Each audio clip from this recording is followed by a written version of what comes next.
Alright.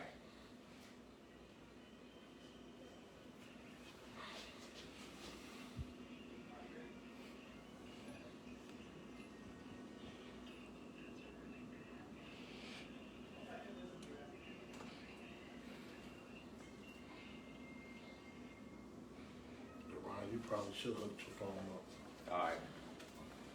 It's still not 7 here. We got a minute. Can you do it under a minute, around under a minute? Shoot, heck yeah, let's do it. It's already on. It says OL'Skooled now live. We've been talking here.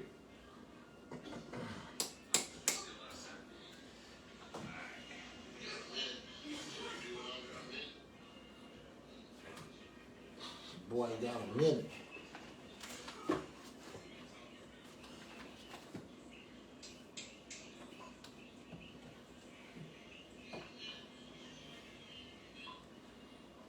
I guess we ready.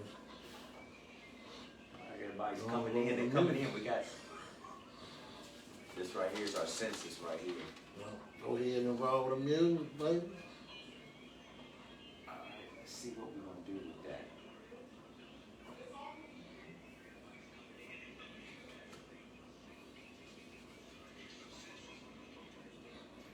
I'm not picking up everything you say.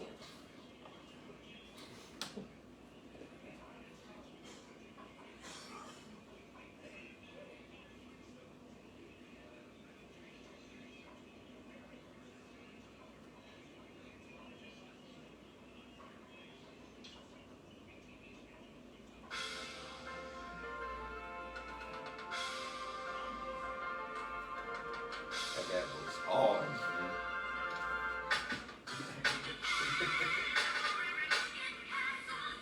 That's gonna be the next one. Figure out what we're gonna do to get the music a little bit louder. I think we're gonna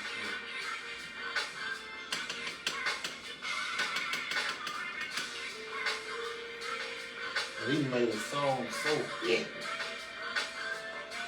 I want the diamond in the back. It'll hit. Boom, boom, boom.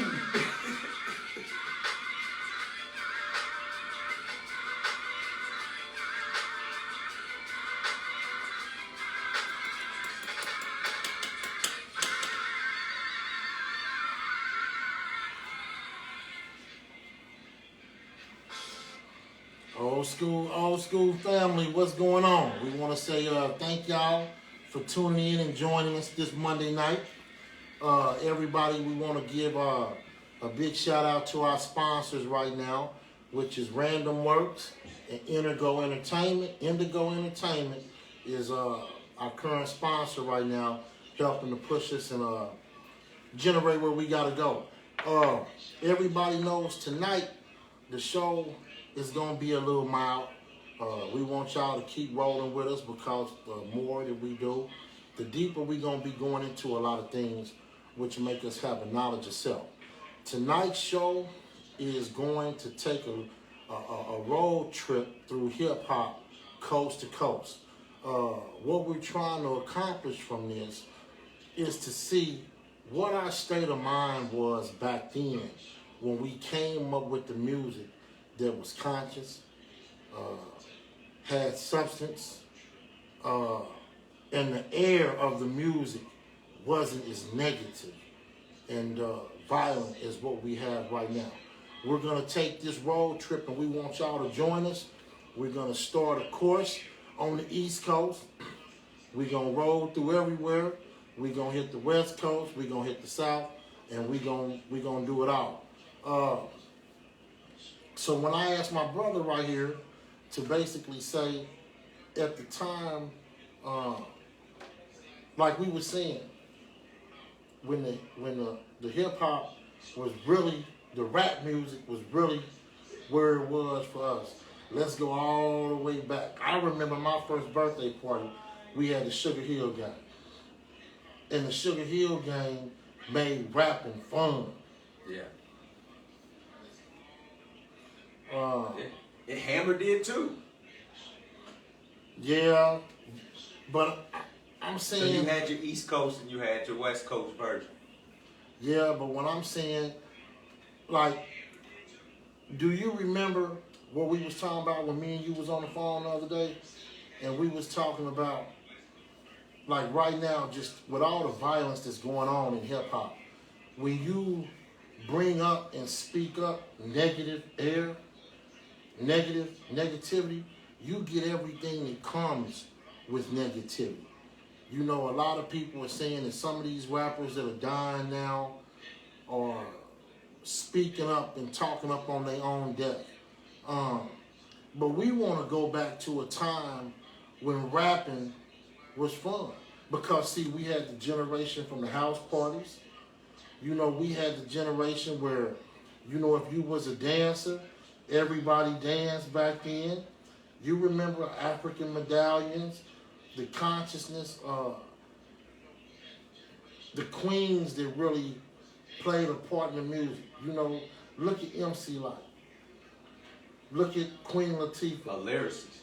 Oh, man. MC Light told us a story. That's really where I grew fascinated with hip-hop. Because we underrate the stories like Georgie Porgy that was told. That really talked, it really was a literary delight, but at the same time, created a screen and vision in your mind. And hip-hop did that with a melodic rhyme.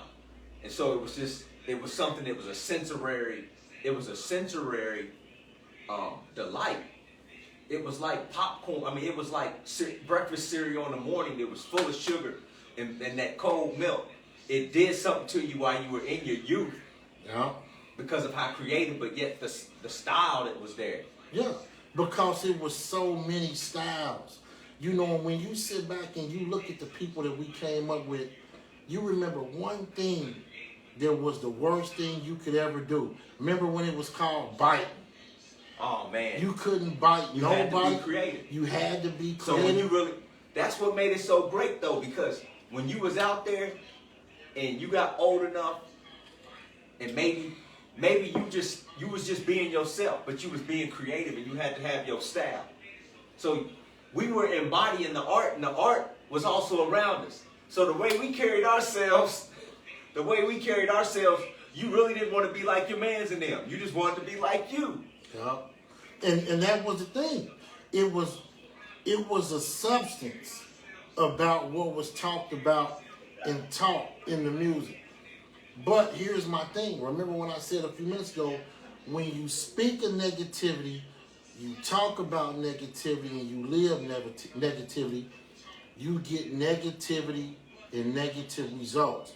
Back then, that music was good for our souls. The battle raps was clean. You remember OL'Skooled, for instance, LL and Kool Moe Dee. Yeah. You know, when LL had Jack the Ripper, and he said, yo, break it down so I can show this old school sucker punk what hip-hop really is. But it was where the club was going to be shot up, nobody was going to be, killed and murdered. LL was a battle rapper. But see, then we got to go back. You look at Curtis Blow. Curtis Blow, and then when I was watching the show the other night, remember the Fat Boys that took their style of being fat and just blew up? All you can eat. Remember? Hey, but everything was a beautiful time, which when we went through all of that, then you had Public Enemy. Public Enemy, bro, when they came out with that Fight the Power, and excuse the language, but he said, fuck Elvis and John Wayne. Hey, the whole look, the whole production of it is to be respected, and probably, to be honest with you, should get a Pulitzer Prize, or should get some. It definitely should have a historical art, because it went around the world. The stuff is actually bigger in Nordic countries, Amsterdam, all of them. They eat it. There's places in Europe that eat that culture up as art. So, I mean, it should be respected, and from where it came from, and the complexity of it, the production is definitely way under respect. Well, and what I really liked is, you remember the Pumas with the fat laces? You had to have a cold pair of shoes with the fat laces. The Kangos. You know, everything we heard. And you remember the break dancing at that time was beautiful. Everybody. Man, this is it, man. I'm gonna be honest with you. Listen. Hey, to all my Christian community, hey, parents, but we are the Egyptians. Like, if they don't respect what we put on the wall, if they don't respect what we put on the wall, it's in our blood. It's already on the wall. It's way above whatever awards they can give us. And that's just it at the end of the day. Yeah. And, I mean... Like, let's just be real, man. Like, to come up with hip-hop the way it came, and then to infuse the art, after you've been denied instruments, can you imagine what we got to get those instruments back into our babies' hands, and we got to teach them hip-hop and tell them how to flip it. Because, I mean, at the time, bro, the hip-hop had, it was a true substance. It made you proud. People that were rapping told you who they were, who you were. You know, everybody took pride in wearing African medallions. You know, Flavor Flav had his own dance that nobody... And then, I mean, look at Rakim. Do you imagine the knowledge that Rakim was kicking to us in the late 80s? Yeah. That some people are just starting to comprehend now. Man, when the bro had the lyrics where he said, 7 holes in my face, make it feel like the wind blows. And you ask me, what's the 7 holes in your face? And then remember when he had my melody? He said it'll take 7 MCs, put them in a line. And there's 7 more brothers that think they could rhyme. Well, it'll take 7 more before I go for mine. Now that's 21 MCs.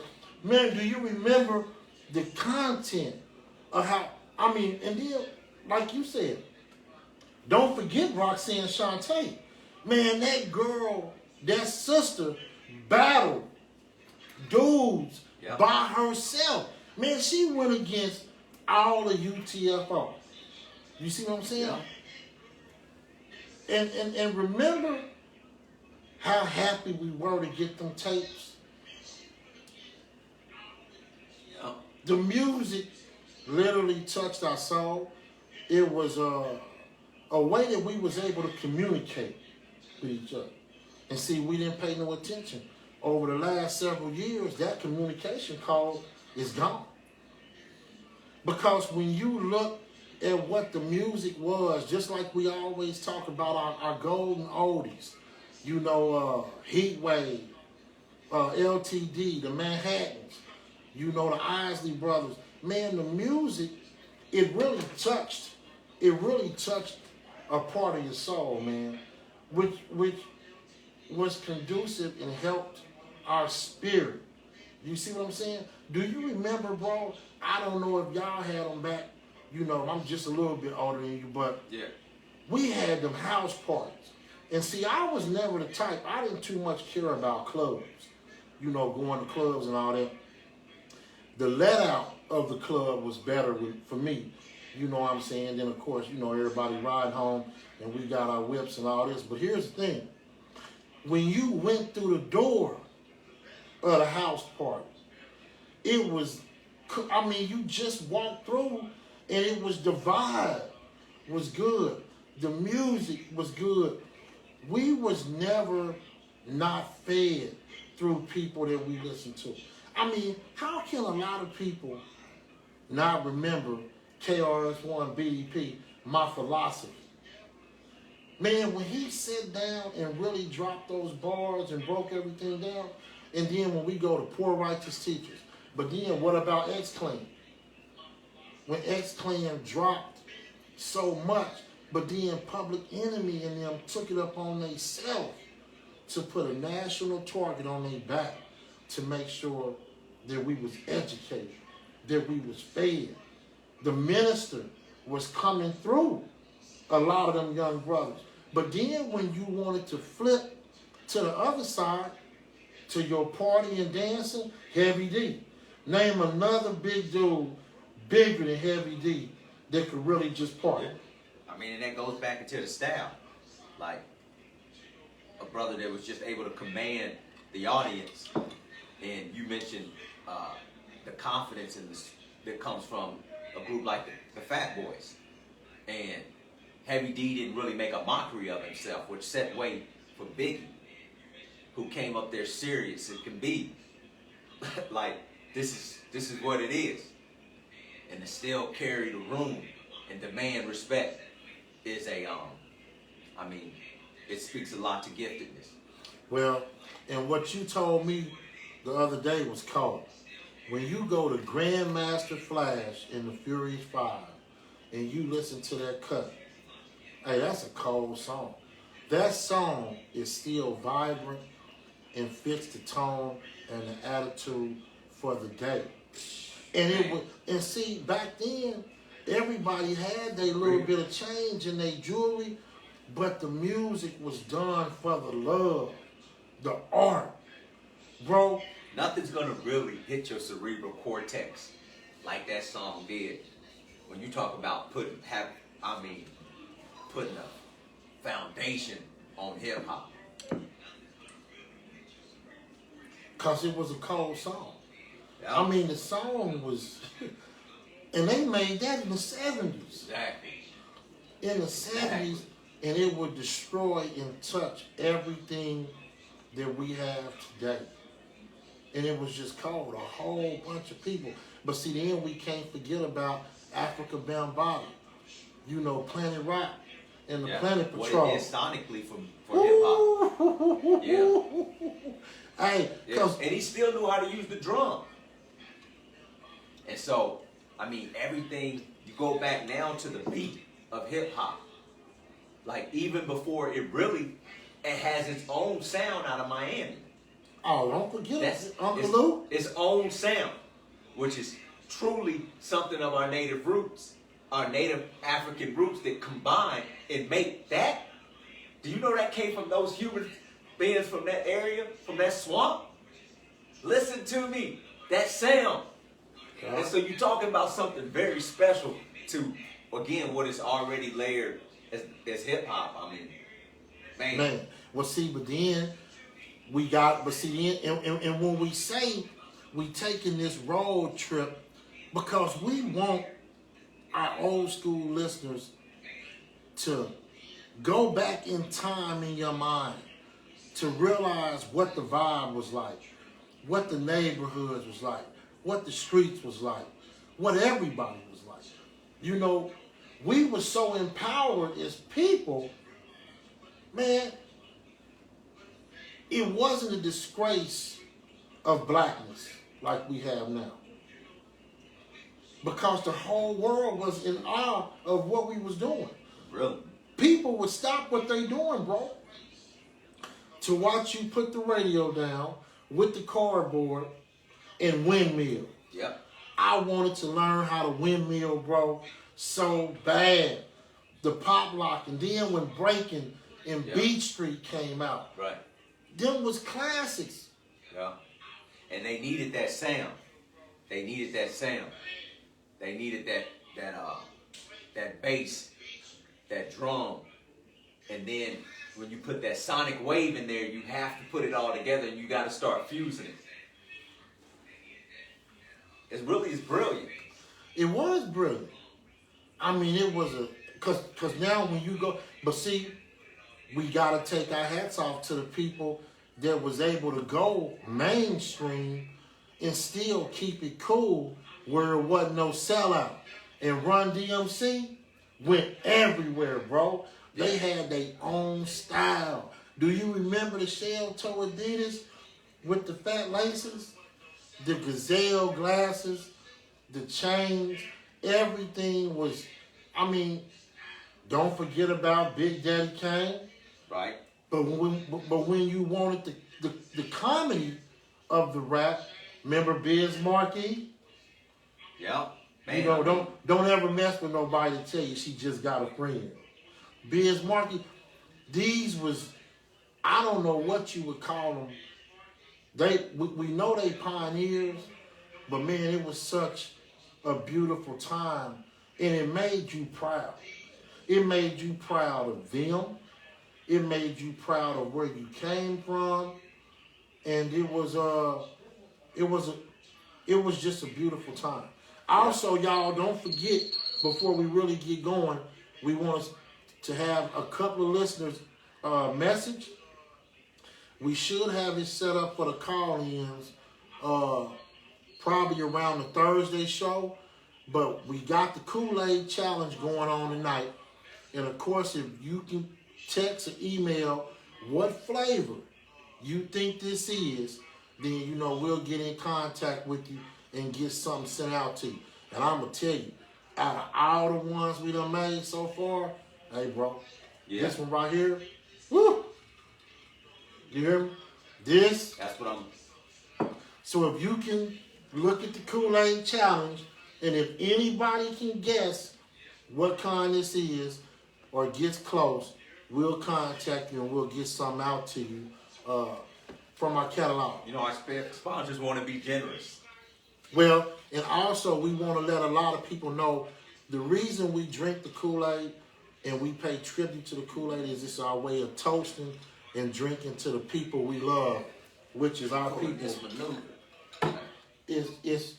We drink this and we toast to all our people we love, because everybody knows back when we was kids and the Kool-Aid was in grandma's house or auntie's house or uncle's house, it was something that was symbolic to a time that was so much greater than where we are today. When there was really a lot of love and you could open up that ice box and make a glass of Kool-Aid with a couple of cookies. Boy, the elders back then could get you to do anything, you know. But so yeah, we always want to start our show off with the Kool-Aid challenge and give a toast to all our old school listeners and everybody. You know how much we love y'all. But so when we say we gonna take the road trip, you know, and we maneuvering through the East Coast, we want to just go and really look at the part the East Coast played in rap. You know, because back in them days, you had Queens, Staten Island, the Bronx, you know, everything. And of course, back in them days, you know, KRS-One was my boy, Deron. And you remember when KRS-One and MC Shan got into it, KRS-One destroyed MC Shan. But now when we go back, and you know what song that's relevant for this time right now, bro, is the song KRS-One made with BDP, Love's Gonna Get You. Yeah. Remember when he was sitting back and how much we all say what it is that we love, and that ties into the show we had last week about the holes that are in our pursuit of happiness to feed our desires. How many of us ended up in some holes that made us better, but also showed us what we lost due to what we choose to have?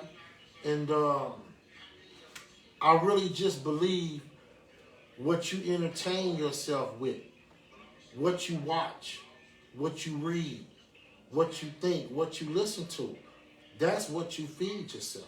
And really, when I sit back and listen to the music that we have today, it is nothing, bro, in this music that's worth nothing. I'm talking about you can't even run from the rap. You can't even go to the R&B. It ain't really nothing in the R&B. And I think the reason why the old school touches us so much is because them old school songs take you back, bro, to a place and time in our life that, man, I would trade anything in the world to go back to that time. But, so yeah, like we said, and the women, do you remember the class that the women had? You know, I forgot what them haircuts was called, but they had their big earrings. Salt and Pepper, and them were trendsetters. Yeah. They was leaders.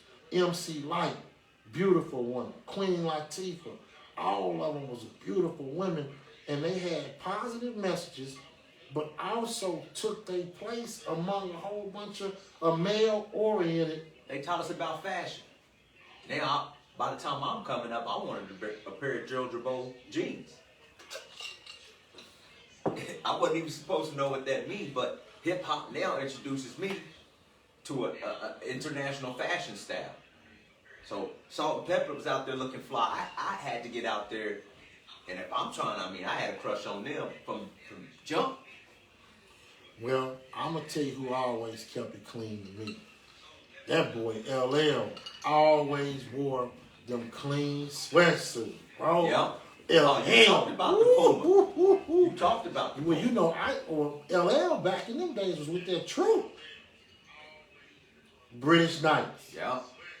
Look at the shoes and stuff. I mean, that's when, and then sort of basketball started to really fruise in with hip hop. And now you had to get some hoop shoes out there. Oh, well, if you kind of want to jump ahead and go to that, remember the boys that brought so much to us? The Fan 5. Oh, man. Boy, when them boys came with the shorts and the black socks, man. Yeah, it was a whole, I mean, and that's where hip hop is, man. That's why you have to go coast to coast. You have to understand that we are always going to have a method of communicating throughout this coast. And we sometimes have to really just put it in a place to where, hey, we're going to respect it just like we respected all the efforts that the Giants have given us. And when you have people who have taken their discipline, have learned audio engineering, who have learned sound, who have learned MCing, who have learned acoustics, and have learned blends. So you mentioned Bombada, and what you start talking about production, and then you have to go into, we went into the Miami sound and what Luke was doing in production. We're gonna have to take it west at some point. Oh, we gonna head west, but hold on. But see, before you even get to the music, it's so much time we can spend for a few minutes on that East Coast, bro. Because what about Dougie Fresh? Then you have the human beatbox. But then don't forget your boy Slick Rick. Oh, man, Slick Rick was the one. And that's why you can't go too fast. Hey, Slick Rick was the one that made the jewelry was legendary. Yeah. The style was. Oh, man. That boy bought out the Kango with the clean suits and the ballies. Yeah, he said he was civilizing peasants. And don't forget Dana Dane. Yeah. Remember Dana Dane? But you know, I mean, it was a beautiful time. And you saw, like you said, you had a selection to choose from, bro. Yeah. You know, and we are thankful that the Fab Five and them came through basketball. Because, boy, when you go back and look at them old Larry Bird clips, and imagine them boys was hooping in their drawers, man. Yeah. I'm talking about, and this is, you couldn't have dunked on me back then with your drawers on. But, yeah, it was on another level, man. I mean, the style is what's necessary, and then it makes something out of nothing. So now you have individuals who are building up these skills, but now businessmen, true business minds have to come in. And now you have individuals who are making it a more comprehensive existence. And these are your DJs. well, see, that's another thing. Because when you look at the DJs, one of the coldest ones that ever touched the turntables was Jazzy Jeff with the Fresh Prince. And now you have to talk about Philadelphia as a hip-hop site. Yeah. And that's really where your first hardcore hip-hop came out of. Because when Will Smith brought out that Summertime, that was the barbecue anthem. You know what I mean? Or the parents just don't understand. It was cold. Like you said, Philly, it was so many. Because when you look at the DJs, bro, the DJs was cold. Yeah. Eric B. with Rakim. You know what I'm saying? Yeah. I mean, it was just so good to be a part of that time, bro. And, you know, I mean, you wasn't quick to be shooting and killing with guns and pistols. You literally could go battle with the hip-hop. And then you remember the radios, bro? Yes. The old school boxes that took like 17 D batteries. You know what I mean? And we didn't have nothing but tapes, bro. But when you would play that song and you could sit back and battle. It was just a beautiful thing. And do you remember through that hip hop generation, kinfolk, how pretty the women were though? Wasn't the women beautiful, man? It was something you took for granted. How appropriate and wholesome the environment was at times, where women had power like Queen Latifah, and we didn't need a Me Too to correct it. We just had justice because she said, "Who you calling a bitch?" Huh? It was on. She said it's on. Like, do you know what kind of women we cut from? And we'll probably have some cousins and some brothers ready to stomp you out too on the disrespect. And so that's just, you know what I'm saying? So, and that's really something that you gotta embrace fully. Because that's when our community actually, when Queen Latifah makes a move like that, that's when our community is at its most wholesome. Yeah. You couldn't argue with the queen. You know what I mean? But like I said, to pay tribute, and even when I watched on Netflix with Roxanne Shante, man, I didn't know she went through what she went through, man. I know it. I But mean, you see she's built. You see how she's built. She's built like she's out there going toe to toe with these rappers because she knows I can put these hands on you if we got to do that too. That's just how she's built. man, it was just it was a beautiful time. And the women didn't expose so much. And then let's start looking at when the knowledge did come into the rapping. Poor righteous teachers, the 5%ers. You know, East Coast brought so much. And along with that East Coast music came one thing that all of us black men love. And you know, I still watch them to this day. Was them karate and martial arts flicks. Yes, sir. See, that was part. The martial arts, bro. Absolutely. Hey, you remember on Saturday at 12 was Black Belt Theater. I mean, it's absolutely something that is ingrained in hip hop, and it birthed me. And that's just one of the things I'm very thankful for. That all the things that I enjoy as a human being come from that hip hop. That hip hop. Yeah. It gave Well, me, I mean, it really did make food for me. And with that hip hop, we all remember the classics of the movies. Remember The Legend of the Flying Guillotine and The Five Deadly Venoms. Yes, sir. You know what I'm saying? Classic. Classics. Yeah, because right, when you get with your cousins and somebody's in the South, or you got one up north, when y'all get together, one of the things you know you can do off tops is put them hands on each other. And if you can quote those movies, shoot, I mean, you got a friend for life. Yeah. And we was all connected. Dude, from every coast to whatever, we was connected, bro. Yeah. I mean, to sit down and watch them martial, but see, when we go through the hip hop era, we don't leave out Godzilla and King Kong. Yeah. You know what I'm saying? Right. Monster Week was on after school, bro. And there wasn't no kids in sight rushing home after the bus for Monster Week. You know what I'm saying? Yeah. Yeah. But part of our cartoons, you know what I'm saying? And when we was walking out the door eating that toast with the sugar and stuff on it, man, you remember one of the coldest things they ever came out with was Voltron. Yeah. You remember how they used to just assemble them? Yeah. I mean, it was science. It was science, and it was the mechanical application of things that really opened up a world for us, and we could understand it. And when you merged it all together, you was just a part of it. It was, I mean, you live in it, and you love to enjoy that now. You love to take part in that season of life, but it's hard to participate in hip hop currently. I really love to participate, but it doesn't seem that the only way I can participate is it's really so much ingrained in the American diet, and you got to really see if you can stomach that. Man, and it's no originality. No Yeah, originality. it's commerciality. It's commerciality. Like when you say originality, that's I got sovereignty in me. Like you got people who don't have anywhere to stay, but hip hop is feeding them because they're taking part in this, and it means something to them.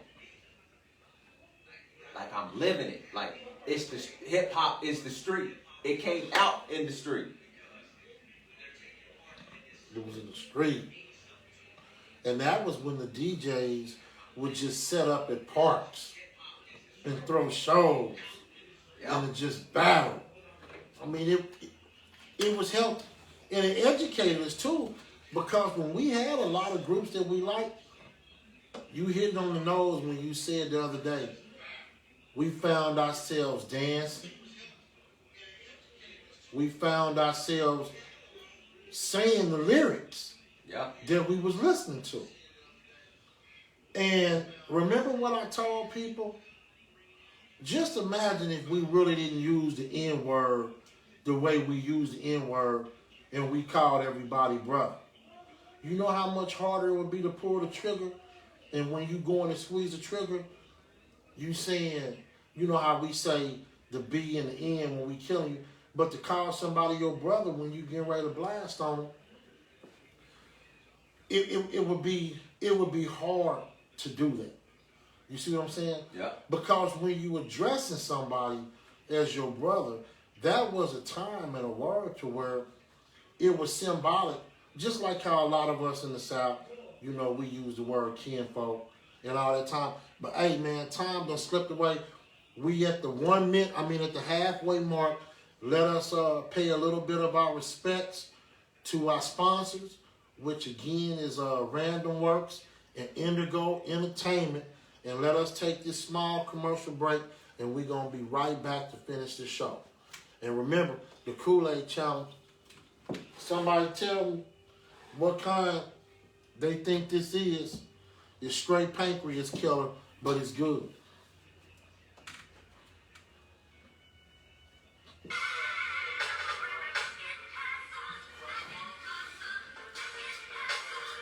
What you think on activity on?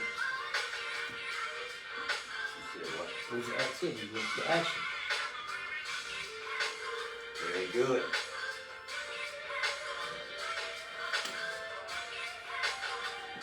Oh, Devon, that was a beautiful song.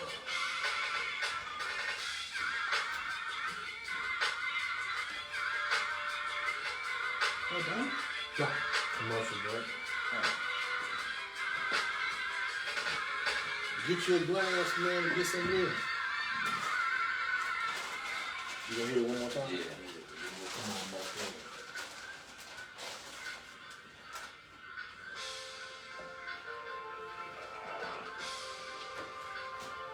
It's been hot, man. You've been hot.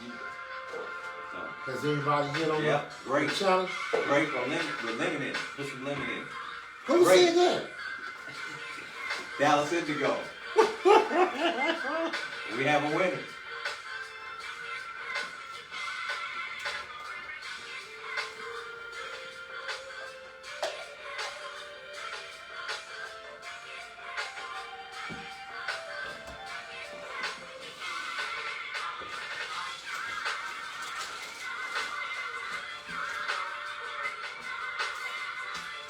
Did anybody else come up with anything besides him? Not yet.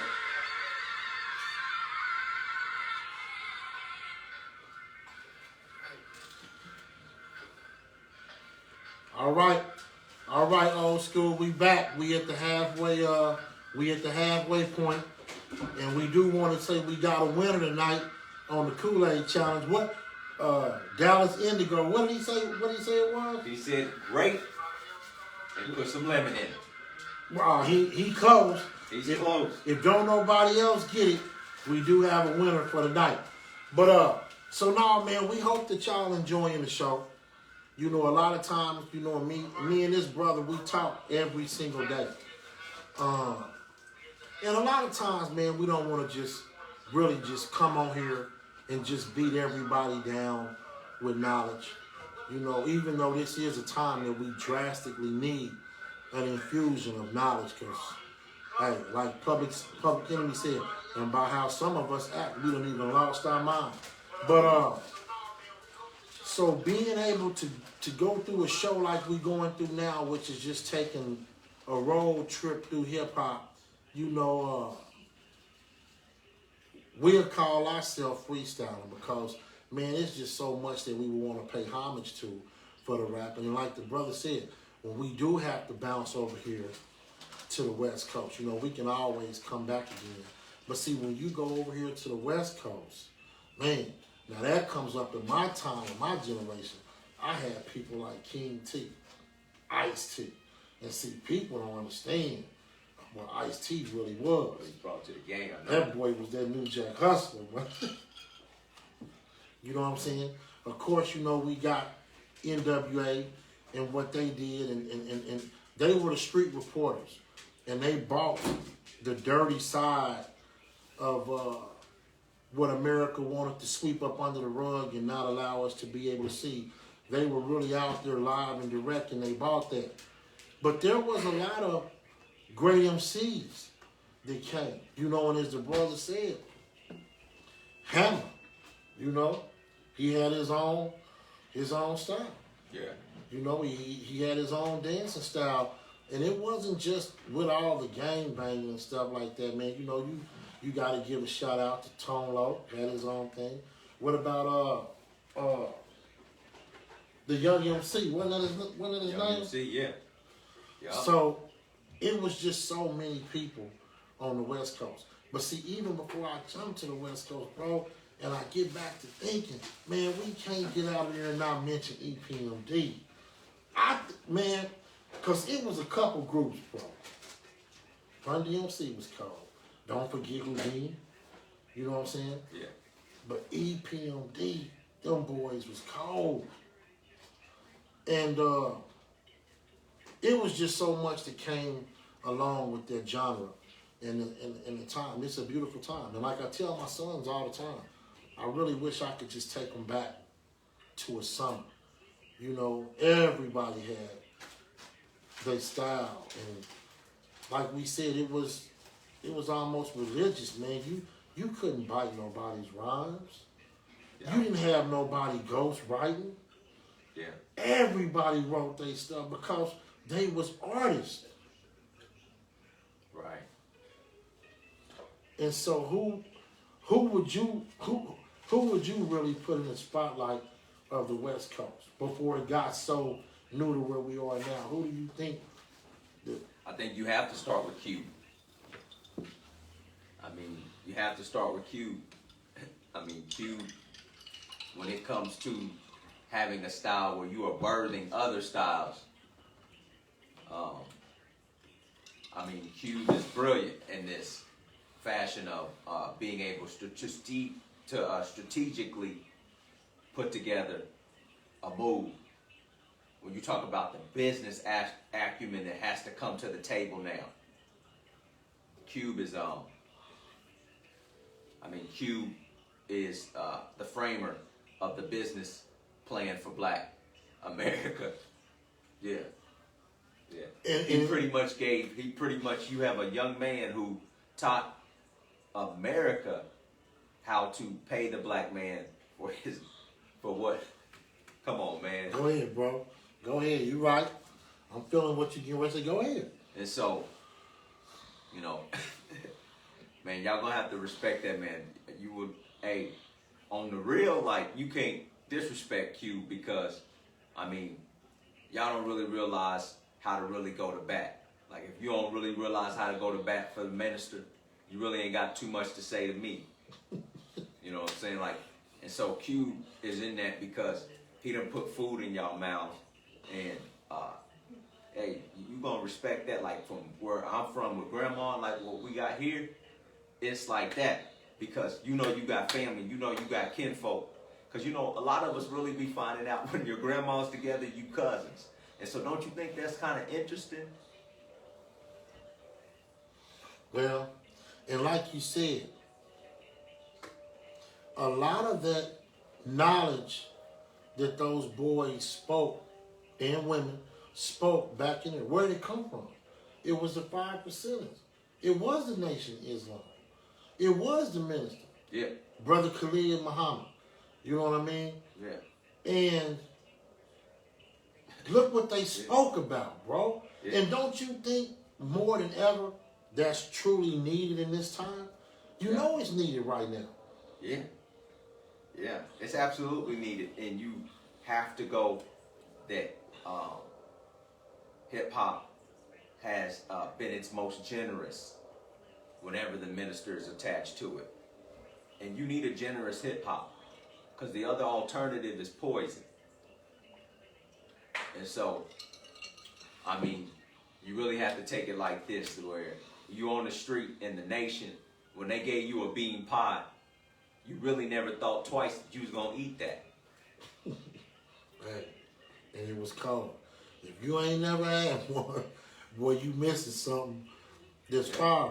But, and it's funny you speak on that, and we talk about, because you said something at the beginning of the show that just said how much life was intertwined through hip hop.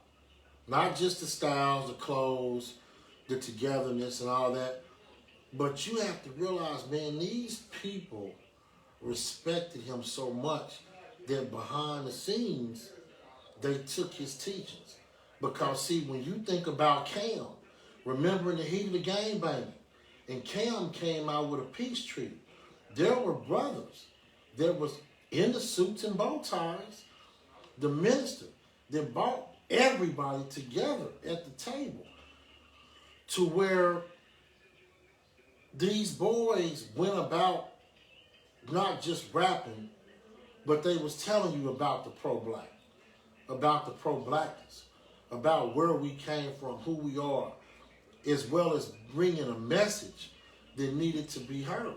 Because when I said that they were street reporters, remember at the time hip-hop was around Rodney King. You see what I'm saying? Yeah. And when we look at the Rodney King beating, which was how many years ago would you say that would be, bro? Now we had George Floyd. Yeah, that was 30 years ago. But what I attributed to this morning, man, I was up doing a lot of thinking. And remember when I called you earlier this morning and I told you, I said, man, why do so many individuals, including America, but a lot of our black people, hate the minister? I don't know if it's hate more so than the complexities of fear. Go ahead, tell them. And when you say fear, what you saying? And so, the thing about a lie is that it's going to eventually breed violence because it requires a brave enough soul to accept the truth. And we'd rather act out instead of receive that truth. And when it comes to the sanity of the mind for any black individual in this hemisphere, it requires that you confront and deal with what the minister has very palatable for any mind. That's why he's blowing up on TikTok. Because a generation this is very palatable. The truth is palatable in times like this. The truth is the most balanced diet in times like this. When your spirit is quenched, when you are feeling vexed, the truth is the greatest antidote and the greatest balm. And so what you're going to have is a growing community that's ready to receive what the minister has to offer. But there is a grown generation that never wanted to confront race, that never wanted to deal with race, that never wanted to put anything on the table to discuss this in the light of justice. But when your soul is vexed and you need that, you want to shower in it. So God, it must be with that man. Power is moving with that man. Well, that is how we're going to know God is moving through.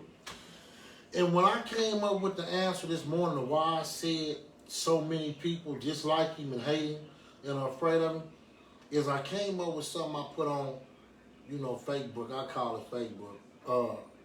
I put on there today about the mirror. And ugly people don't like to stay in the mirror. And that's because that mirror shows blemishes, marks, scars, things you are ashamed of that make you feel like you're not a beautiful person. But with him being a mirror, he is a mirror because his voice is a mirror. See, when you hear that man speak, he's basically showing you the imperfection of a human being that you really are. And so it's only two things you really can do when you hear him. You can say, boy, he's cold, and start being on the trail to get more of what he's saying, to try to add to growth and development yourself, to take care of your home, and to be able to look at yourself and your people so much different. See, it's crazy, man, because even through hip-hop and this little journey that we going through, man, these rappers that we looked up to back then, bro, they loved this man. They respected this man. Yeah. It was either the 5% Nation of Islam, Moorish Science Temple, or you had the Nation of Islam. But Queen Latifah and them had a mathematical background. Yeah. That made her stand up and demand her respect. To where all the men called her, look at the queen. You know that? I mean, she demanded respect. And that's what was so beautiful that I think as I got older about the East Coast is the circular knowledge that was going around then, back then. You see what I'm saying? Yeah. Because, and when you put the lessons with the music, then you got the karate and all that. Man, the whole hip-hop generation was a beautiful thing. Absolutely. And there was something in hip-hop for everybody. Yeah. You had your gangster music. You had your conscious music. If you wanted Queen Latifah, you had Queen Latifah, MC Light.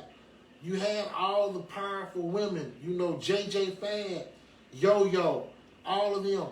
But if you wanted to just 100% go conscious, you had KRS-One, Just Ice, BDP, But if you wanted to hear somebody talk about they was a smooth operator and how cool I am with the women or whatever, you had Big Daddy Kane. You see what I'm saying? Yeah. There was something in it. Everybody could take away their favorite group and favorite artists. And that's why when those concerts used to come, them summer jams and all them road tour shows, but it still always went back to where every artist back then brought something conscious to the game. And so my thing that I tell a lot of people is, why is everybody so afraid of a man who took on a job in the 70s? His voice has been the same from the 70s till now about the liberation of his people and the injustices under the flag of this country.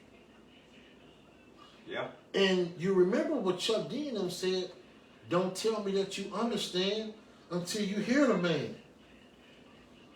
I've always said, how can you not listen to that brother and not walk away? It's not asking you to dethrone your beliefs and what you believe in, but if you listen to him and you're any kind of a human being, you cannot tell me that you can't walk away feeling the information about growth and development, about family, protection of your neighborhood, knowledge of self.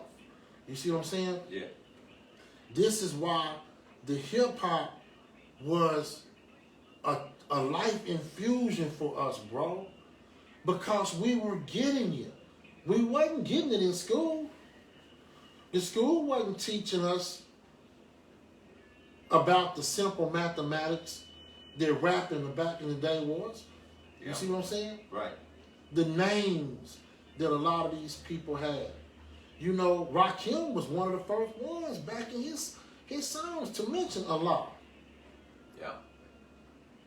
Yeah. Go ahead, bro. Let's sit there for a minute.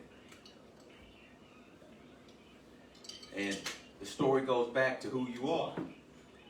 And we take some lessons from our series, Brainwash.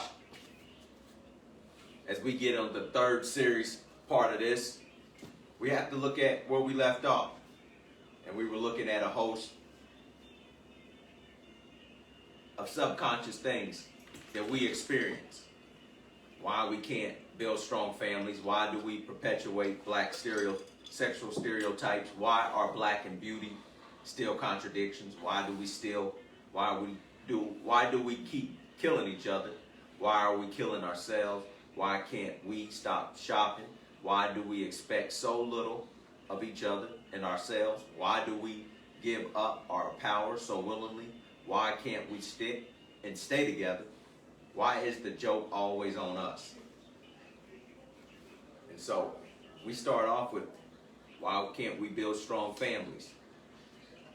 And, you know, we all are going to have something to say, but what is the subconscious been fed by marketing executives, marketing campaigns, marketing projects? Commerce is based off of marketing. It is a pillar of business. It means that from who becomes president to the songs that we hear. So we're going to read Songs to the Beat of Black Life. And it says that, hit the road, Jack. The kid is not my son. Who's making love to your old lady? Papa was a Rolling Stone. We sing, dance, and make love to catchy beats that endorse, reinforce, and promulgate our most self-destructive habits. And this is where music begins for us. Since James Brown, since we had a beat, since the Temptations, we had to make songs about these self-destructive habits. It had to include drinking for my blues-loving grandpa to mess with it. If it didn't talk about drowning some sorrows, he didn't touch it. But the 8-track stack was full of some of that Delta sound that really showed them how to kick up dust.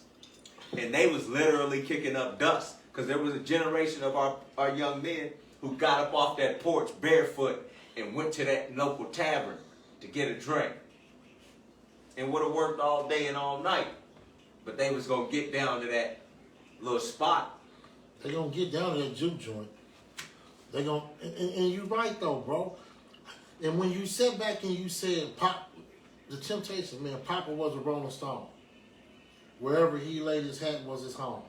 Yeah. You know, and the reason why that song is evident is because we never want to sit up here and portray that we got it figured out and we better. No, we all growing together, because a lot of us have been malnutritioned on this Western diet. You know, when I listened to that song 2 months ago, when I was playing it at work on my playlist, wherever he laid his hat was his home. There are some times, man, when we doing so much in these streets and we got so many side pieces and extra chicks, man, it might be 3 or 4 nights before you finally stay at home.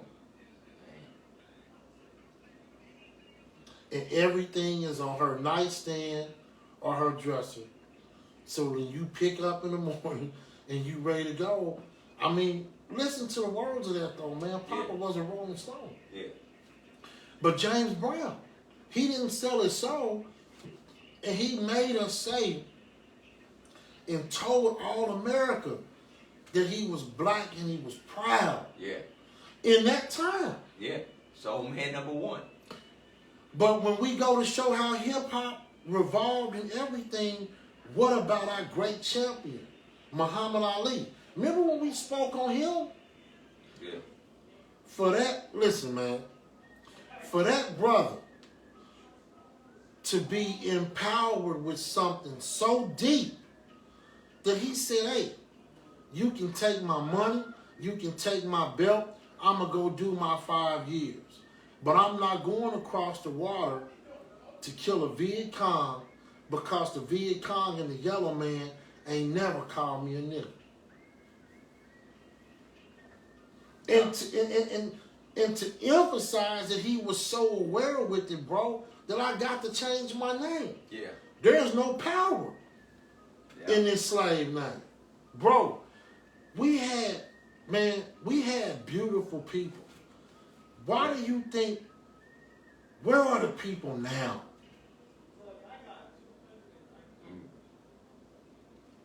Have we got off the porch of life and we are so far gone? Are we that far gone, bro? To where, I mean, man, in the time that Muhammad Ali was doing what he was doing and wasn't afraid to walk in the boxing ring with Malcolm. Yeah. Well, you know, this is really the seed of it, is that we have to stand wherever we are. And this is where we have to watch ourselves extend, because life is going to be that amazing to where when you call a brother and mean it, that you're going to get to exist in a time where you're going to enjoy the God gene that is in you. And so when you're functioning in that state, it's going to bring an amazing pleasure, amazing peace. Because you're going to have to go someplace that is free from poison and that's free from the hooks of the angles of slavery. It has a hooking effect. It is very sharp. One thing we know is that the devil works hard. The devil works with lies. The devil works to hook us. But they can't hook a free man because you are endowed with everything that you need. And so it's time for us to call each other brothers. And that's a beautiful state in hip hop. That's a beautiful state in existence. And so closing this evening, I enjoyed the time with you as we went on a hip hop road trip. It's a place that at OL'Skooled, we are actually providing balm for ourselves. We are creating the aid that is needed in order to live a disciplined life. OL'Skooled is hip hop. It is a generation that was born and civilized out of concrete jungles, that was brought into existence because when this system has its way with you, it wants to flush you down a toilet or it wants to cage you. But hip hop was the actual antidote to free those cages, because when textbooks became boring, when our parents truly didn't understand, hip hop provided a playbook, a blueprint. My brother. Boy.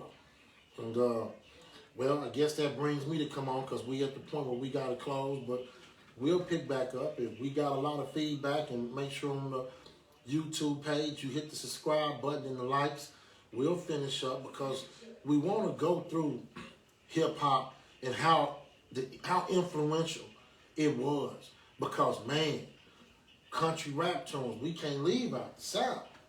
You know what I'm saying? Yeah. But I just want to be able to say here at OL'Skooled, like my brother said, it's just hard for me to come behind that closing line that he just hit, but I'm going to try to do my best. I have my Aunt Della, my mom, a lot of people in my family. You know, I'm real big on this, people. You're going to hear me say it all the time.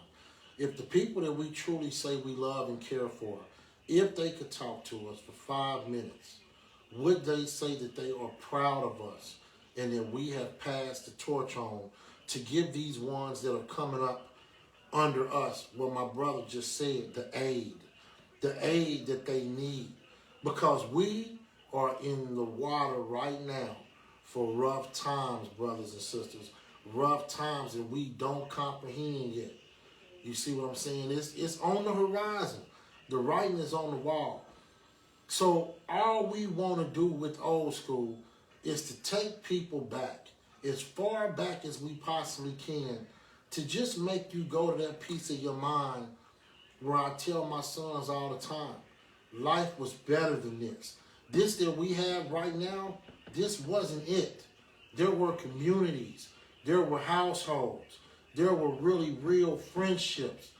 Cousins played a major part in your life. The grandma was the matriarch and had so much to give us. That's why the tears were so heavy when we had to place some of these people in the ground. So we just want you all to think about the Kool-Aid that we drink. Think about what we're doing. And it's a way that we're trying to pay homage to the ones before us, that if they could come back right now and see how we're living as a generation and race of people, they run back to their grave. But hey, so until this upcoming Thursday, when we finish with the road trip and go through whatever, if you ever get to a point where you feel like you're down, nobody cares about you, nobody understands, hey, we at Old School love you if no one else does. Until then, to give a shout out to our sponsors, Random Work and Indigo Entertainment, and to all our listeners and fans, we hit y'all greeting words, peace, and we catch y'all later. Peace.